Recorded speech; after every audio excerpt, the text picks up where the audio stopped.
par les industriels français ne paie pas. C'est d'ailleurs dommage parce qu'on pourrait se dire, au fond, si on était les pionniers, ça nous ferait un avantage compétitif et voilà, et on aimerait. Malheureusement, c'est pas toujours comme ça que ça se passe. Bon, enfin, en tout cas, on verra dans une quinzaine de minutes comment ces industriels, justement, créent des chaînes de valeur, une chaîne de valeur au travers de cette économie circulaire. C'est dans 15 minutes. Auparavant, je vous l'annonçais, celle qui, au sein du gouvernement, pilote ce dossier, qui connaît bien aussi le monde de l'entreprise, puisqu'elle a évolué dans le secteur de l'habillement, de l'alimentaire, avant sa vie politique, n'est-ce pas, Madame Bérengère Couillard, secrétaire d'État à l'écologie. S'il vous plaît, c'est à vous, Madame.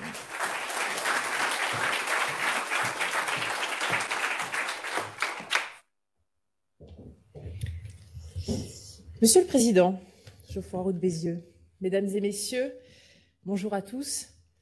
En 2013, devant un parterre d'entrepreneurs, Michel Rocard disait ceci: « Je ne crois pas que depuis que nous connaissons l'histoire, une génération n'ait eu à résoudre autant de défis et de complications. » Cette citation, elle s'adresse autant aux jeunes générations désireuses de construire un monde stable et plus respectueux de la planète et des hommes qu'à vous, entrepreneurs, porteur de grandes transformations de notre société.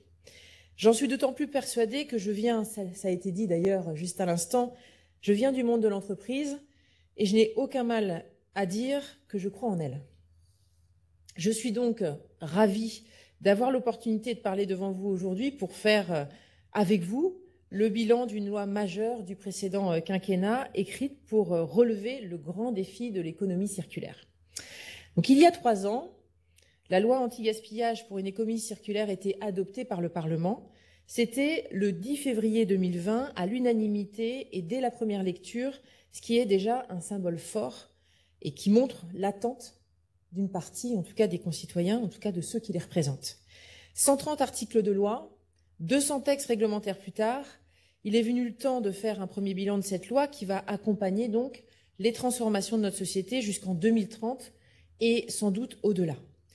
Déjà évoqués lors des Grenelles successifs, les enjeux de l'économie circulaire ont été enfin accompagnés d'une ambition claire de réduction de recyclage des déchets grâce à la loi de transition énergétique pour la croissance verte de 2015. Mais la loi anti-gaspillage est allée plus loin en matière d'économie circulaire. Cette loi a marqué un tournant avec des mesures concrètes, des méthodes de travail abouties et des outils efficaces pour transformer notre rapport à la consommation et notre modèle de production. Ce n'est pas exagéré que de dire de très nombreuses mesures issues de cette loi vont changer en profondeur le quotidien des Français. Je pense à l'interdiction de certains produits ou emballages en plastique à usage unique et à la fin de la vaisselle jetable pour la restauration sur place, par exemple, ou bien encore le fameux nouveau logo pour indiquer de bonnes pratiques de tri des déchets qui figure aujourd'hui sur la majorité des produits du quotidien. La création aussi de filières REP, qui est une avancée importante pour notre pays. Avec ces filières, l'État charge des éco-organismes d'organiser, de financer et de développer la collecte des déchets, ainsi que le réemploi et le recyclage. Nous les organisons déjà comme la filière REP textile que nous avons structurée avec une feuille de route d'1 milliard d'euros sur 6 ans, ou encore la filière REP jouets, et également donc REP déchets du bâtiment.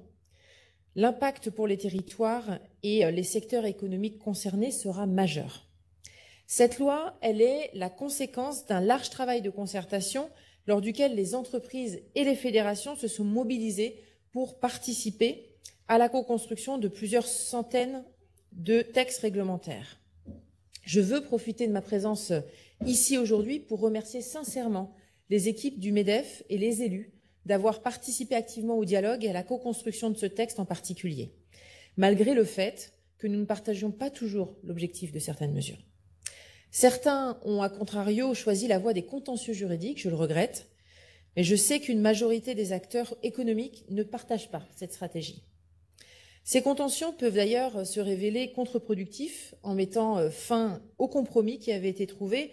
Je pense par exemple à la fin des emballages plastiques sur les fruits et légumes.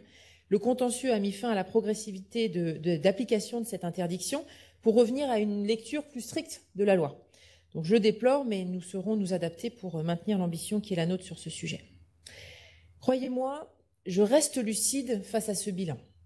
Nous avons certes publié plus de 90% des textes réglementaires d'application de la loi anti-gaspillage, mais nous avons à peine commencé la mise en œuvre sur le terrain. Un travail d'ampleur nous attend, j'en suis consciente. Mais je crois que nous devons avoir une vision claire de l'économie circulaire que nous construisons.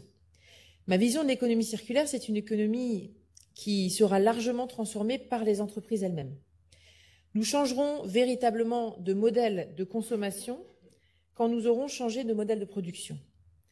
Il n'y a pas qu'à vous de prendre l'initiative, et vous qui le portez d'ailleurs dès aujourd'hui, la société change et vous savez anticiper les aspirations nouvelles des consommateurs. Votre capacité d'innovation est la clé. La préservation de notre planète dépendra grandement de votre détermination à vous adapter. La loi anti-gaspillage montre le chemin. Une meilleure information des consommateurs, des produits plus durables, plus réparables et plus recyclables.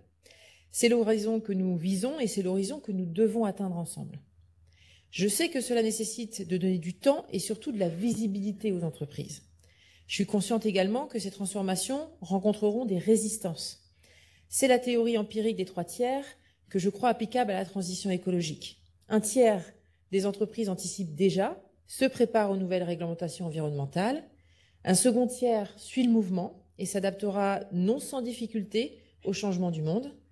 Et le dernier tiers, lui, est celui qui s'oppose, qui résiste au changement, soit parce que les changements demandés ne correspondent pas à leur modèle et leur sont donc par nature insurmontables, soit parce qu'ils refusent la trajectoire prise. Soyez de ceux qui anticipent, de ceux qui innovent et sont à la base de ce vent nouveau. Notre rôle, ce sera celui d'inciter les plus réfractaires à vous suivre. Je resterai ferme sur nos ambitions, ferme vis-à-vis de ceux qui contournent la loi ou s'en écartent.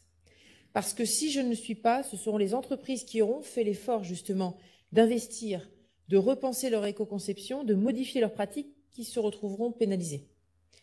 Ce serait alors toute la dynamique de la transition écologique qui pourrait s'enrayer. Mais ma responsabilité, c'est aussi de comprendre et de traduire la prise de conscience des consommateurs français. Les Français sont impatients. Je ne vous apprends rien.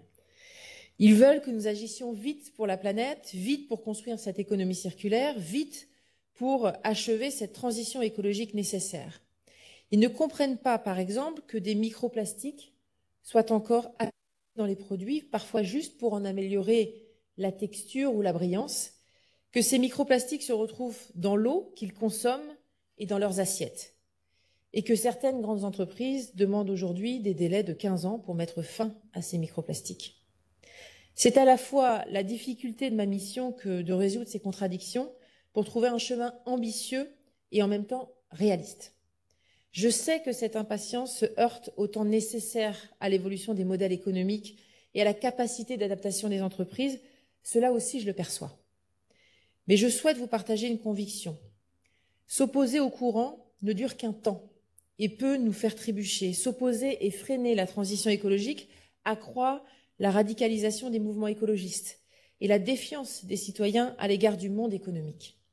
Le modèle extraire, produire, consommer, jeter doit être entièrement repensé et le plastique en est le parfait exemple.